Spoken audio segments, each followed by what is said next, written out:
The AFC North sent a team to the Super Bowl last year in the Cincinnati Bengals, and while the Bengals and their fans think they are the team of the future, the rest of the AFC North thinks otherwise, and will have something to say about that in 2022.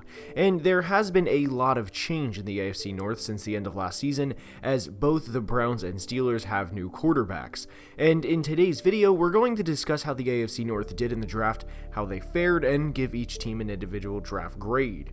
Can the teams in the North hunt down the Bengals in 2022? Well, we'll discuss that in today's video, so without further ado, let's begin.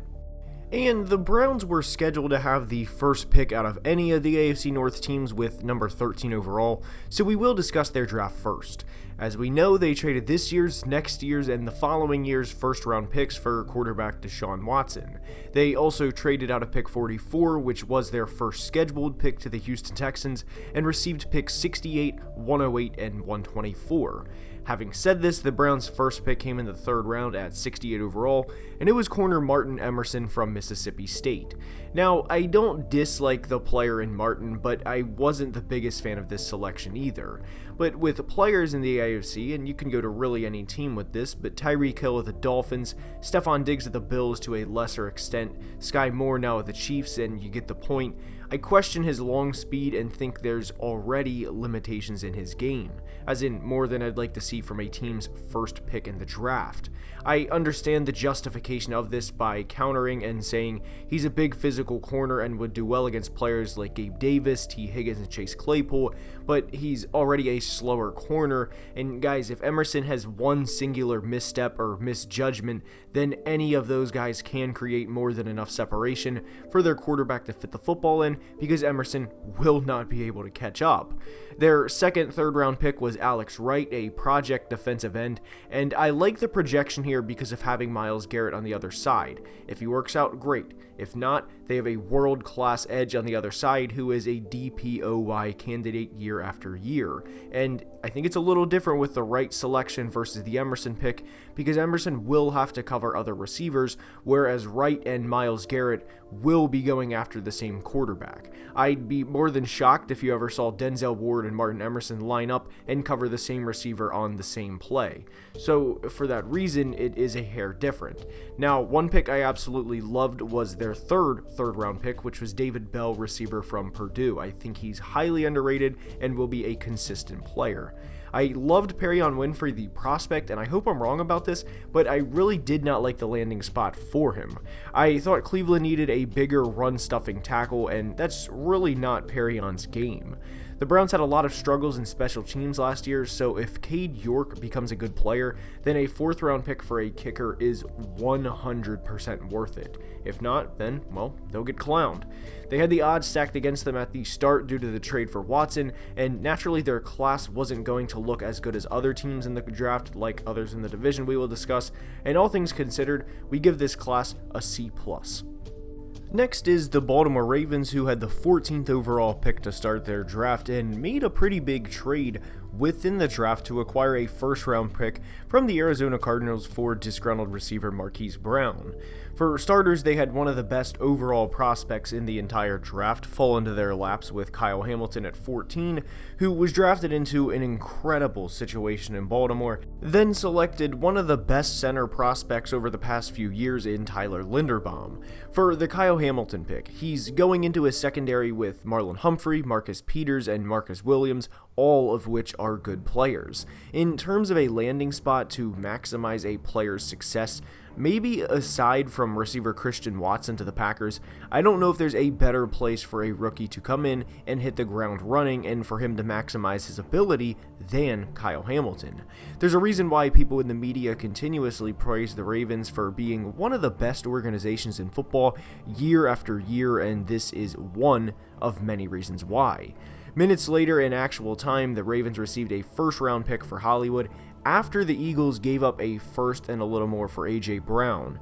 To me, the Ravens won the Hollywood trade, as I don't know how many teams would have offered a first-round pick for him, and even I am probably higher on Marquise as a player than a lot of other people in the NFL and the NFL media.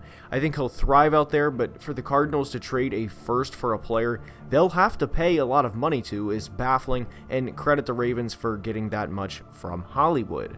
The Linderbaum selection falls into a good player falling to them, and with this pick, and really both of their first-round picks with neither being a receiver, signals to me they are going to go back to running the football a lot like they did in 2019. The only thing that can't happen to the Ravens is shit injury luck. They can't have as bad of injury luck as they had last year, period.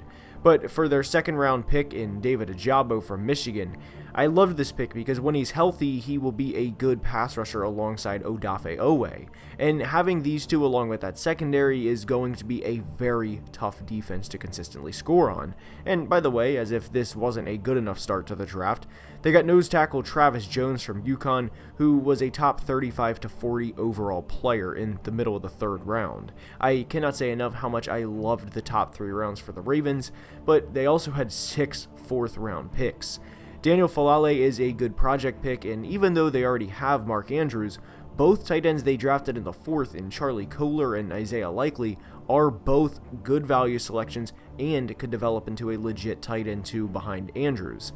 Now, an underrated pick was Tyler Beatty from Missouri, who I do think will get 50 carries or so in his rookie season because of how much of an emphasis there will be running the football. An A+ draft grade. Now we discuss the Pittsburgh Steelers, who had 7 selections with 3 in the top 100 and 3 over the pick 200.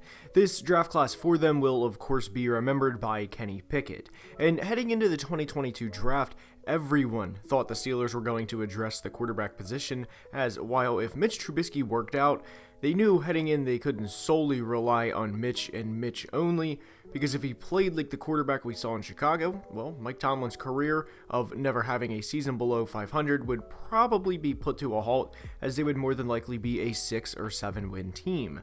And we all heard this quarterback class isn't that good, and the whole 9 on that matter, but with Kenny Pickett, this is a prospect who's walking into a very, very ideal situation, as he has a 1,000-yard Pro Bowl running back to hand the ball off to, a Pro Bowl receiver in Deontay Johnson, an 800-yard receiver in Chase Claypool, who could very easily become a 1,000-yard receiver, a tight end who had a hell of a rookie season in Pat Freiermuth, and oh, by the way, they drafted a receiver in the 2nd round. And for any other team, I wouldn't dismiss it and say it's a measly 2nd-round pick, but I wouldn't think it's as big of a deal as it is with the Pittsburgh Steelers drafting George Pickens. Will Pickens have a 1,000-yard year in 2022 with all the other guys in this offense? No, probably not, as he's also coming off of an injury, but I absolutely love the long-term outlook of Kenny Pickett and George Pickens as a quarterback and receiver combo. DeMarvin Leal, their 3rd-round pick, was a player I also liked because of him being a 22-year-old young pup, if you will, and get to play around and learn from TJ Watt, Cam Hayward, and really learn how to be a pro's pro. Could Leal flame out? Of course, but with the culture the Steelers have in that locker room, I love it. And another pick I loved for the Pittsburgh Steelers, as the Yinzers in Western PA would say, was Calvin Austin. I think with the addition of Austin, and not just Pickens, but the fact they also took Calvin Austin signals Deontay Johnson will not be a Steeler past 2022. I could be wrong on that, but I don't see a reality in having all of those guys in the same offense. Their draft relies on Kenny Pickett, as for better or worse, a draft is made or broke with a quarterback. But I loved what the Steelers did, and we gave this an A. The Cincinnati Bengals are up, and this team only had 6 draft picks and 3 were in the top 100. They weren't on the clock until pick 31, and there was a lot of build-up speculation whether or not they would take a lineman given how many times Joe Burrow was sacked last year. They did a good job in the offseason of protecting their franchise quarterback and drafted a good football player at 31 in Daxton Hill. I expect Daxton Hill to become a fan favorite almost immediately, and the only downfall of this pick is I don't know if they're going to sign Jesse Bates to a long-term contract extension. I wasn't the biggest fan of Cincinnati's draft, aside from Dax Hill and their final pick Jeffrey Gunter from CCU, and even though Jeffrey was a 7th round pick and close to being Mr. Irrelevant himself, I do think he can be a good rotational rusher, and that would be exceeding expectations for a 7th round pick. Zachary Carter, the defensive tackle at 95, was a pick I couldn't get behind and thought most of this class was underwhelming. For Cincinnati, we give their draft a C. And with that being said, that's all I have for today's video. I hope you enjoyed, and if you did, now is the time I ask you to please leave a like and subscribe to the channel, as it would truly mean the world. And until next time, as always, please be safe and have a great day. Love you guys.